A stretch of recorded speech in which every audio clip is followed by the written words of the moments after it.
Olá amigos, sejam muito bem-vindos a mais um vídeo do canal. Jovem que tem doença rara é colocado em risco por conta dos bloqueios bolsonaristas. Você vai ver isso aqui no canal, eu vou falar sobre isso.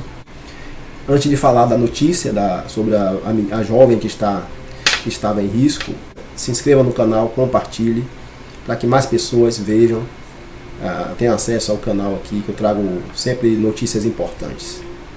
E falo da democracia, da cidadania, dos direitos humanos, da dignidade humana e da conjuntura política. E faço com todo cuidado aqui os vídeos. Vamos à notícia. Esses bloqueios bolsonaristas estão impedindo que alimentos cheguem, que remédios, medicações. E tem uma jovem, eu vi uma notícia que me chamou a atenção sobre a jovem que tem a doença rara. Diário de São Paulo. Protestos de bolsonaristas impedem jovem de se tratar contra a doença grave. Fernanda Martinez sofre de síndrome de Ehlers-Danlos. Uma jovem de 24 anos enfrenta dificuldades para realizar um tratamento contra uma doença rara por conta dos bloqueios realizados por caminhoneiros e outros manifestantes contrários à derrota do presidente Jair Bolsonaro do PL nas eleições. Fernanda Martinez sofre de uma doença condição rara, a síndrome de Ehlers-Danlos. Para se manter viva, ela necessita de alimentação parenteral, que é administrada por via intravenosa. No entanto, a produtora de conteúdo para redes sociais não consegue chegar a Florianópolis, Santa Catarina, para efetuar o tratamento. Em entrevista à BBC Brasil, Fernanda contou que tumultos que colocam sua saúde em risco começaram logo na noite de domingo, dia 30, depois que o Tribunal Superior Eleitoral divulgou a vitória de Lula, do PT, na disputa pela presidência. Ela explicou também a gravidade da doença e como se manifesta. Aspas para ela: de modo geral, o quadro torna as articulações, pele, vasos sanguíneos e órgãos mais frágeis. Cada paciente é afetado de maneiras e intensidades diferentes. Diante da situação, Fernanda sofre por não saber quando poderá se alimentar e luta por sua sobrevivência. Fica o sentimento de angústia e impotência por depender de um serviço que pode ser facilmente prejudicado.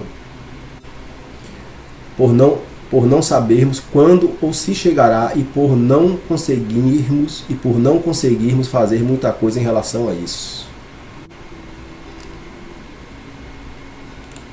Espero que já tenha sido solucionado o problema da jovem, mas isso mostra como os bolsonaristas e como o Bolsonaro não defende a vida. Aqui é só um exemplo. Durante a pandemia, ele não comprou vacina. Ele poderia agora ter feito um discurso e pedido para as pessoas, para os manifestantes saírem, desbloquearem. Mas ele não fez. Ele não fez. Então, ele sabe que os bloqueios interferem a vida da sociedade. Para que isso sirva de lição, para que as pessoas reflitam que quando você faz um bloqueio, pessoas podem morrer, né? Pessoas podem morrer. Tem uma ambulância ali, uma pessoa que está indo para uma cirurgia, uma pessoa que tem N situações que podem ocorrer. Então, essa coisa de bloqueio realmente acertou o Tribunal Superior Eleitoral, que mandou desbloquear, sopesou o direito de manifestação com o direito à vida das pessoas que estão ali e acertadamente mandou a Polícia Rodoviária Federal desbloquear. E a demora nesse desbloqueio, porque a Polícia Federal Rodoviária, parte dela, aí sim, grande parte dela está aliada a Bolsonaro, visivelmente, fizeram um bloqueio na data das eleições, bloqueios no Brasil todo, e principalmente naqueles estados que o presidente Lula tinha mais vantagem, e isso vai ser apurado e os responsáveis serão responsabilizados. Poderia sim ter interferido nos resultados das eleições. Então, aí precisou o ministro do TSE mandar a Polícia Rodoviária Federal fazer algo que é de competência dela, que não precisa de uma ordem de um juiz. Então, a coisa está muito séria. Vamos ter que arrumar a casa quando o Bolsonaro sair e rever essas lideranças bolsonaristas que estão em cargos importantes. Precisamos rever isso aí, porque não é admissível que um órgão que é pago por nós, pelos contribuintes, faça uma coisa contra nós. Essa jovem poderia ter morrido por falta de alimentação, pode se agravar o quadro, e aí é um exemplo entre tantos outros que você pode encontrar aí no decorrer dessas paralisações antidemocráticas, que não são mobilizações, são atentados à democracia. O presidente Lula foi eleito de forma democrática nas urnas, auditáveis, seguras e livres e limpas. Então o presidente, quando ele ganhou em 2018, não houve contestação, ninguém ficou dizendo, todo mundo reconheceu a vitória dele. Então, que sirva de lição, que esse exemplo não fique só nesse exemplo, que nós precisamos imaginar que não é apenas essa jovem que está sendo afetada. Hospitais, eu soube que poderia faltar oxigênio hospitalar devido aos bloqueios, né? Aquele oxigênio que é usado em hospitais, oxigênio terapêutico.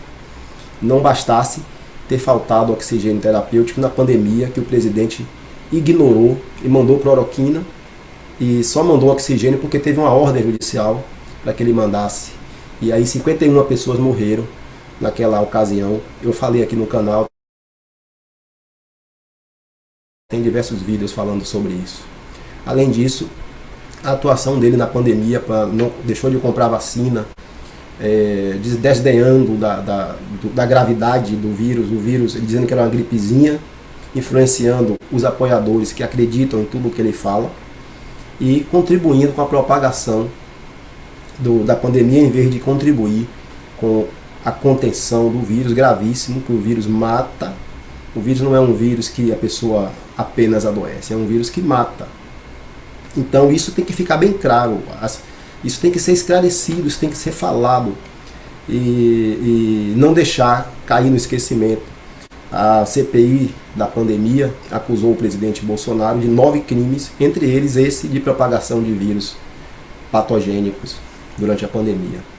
Então ele tem muita coisa para responder e ainda no final, na derrota, ele está conturbando o processo eleitoral, como conturbou durante todo o seu mandato, acusando as urnas que ele mesmo foi eleito. É um paradoxo imenso. Então os países já reconheceram, muitos países já reconheceram a vitória do presidente Lula.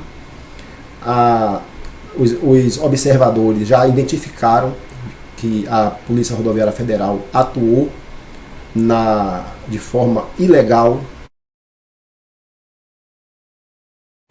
durante aqueles bloqueios que atrasou o processo eleitoral. Muitas pessoas podem ter desistido de ir votar, outras podem ter ficado com medo e não foram. Então, geralmente naquelas cidades que o presidente tem vantagem. Então, tinha vantagem no primeiro turno. Isso é gravíssimo, isso tem que ser apurado.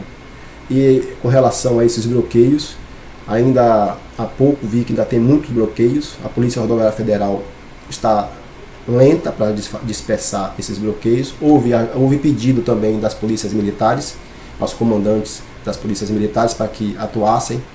Os governadores passaram também a pedir que a polícia também atue. E aí está o exemplo de que Bolsonaro não defende a vida. E os bolsonaristas não defendem a vida. E não defendem a liberdade. E não defendem o direito de ir e vir. Eles dizem o que eles não praticam. E, por fim, eu termino aqui dizendo que ele defende a ditadura, ele não defende a liberdade, ele não defende a vida, ele defende a morte, quando ele deixou de comprar vacina, quando ele deixou de proteger os brasileiros. Ele não defende a democracia, ele não defende os direitos humanos. Então, esse presidente, esses 2 meses aí da transição, eu espero que passem, tire esse presidente e que assuma o presidente Lula, que realmente representa a democracia e o respeito aos direitos humanos. Um forte abraço, até o próximo vídeo.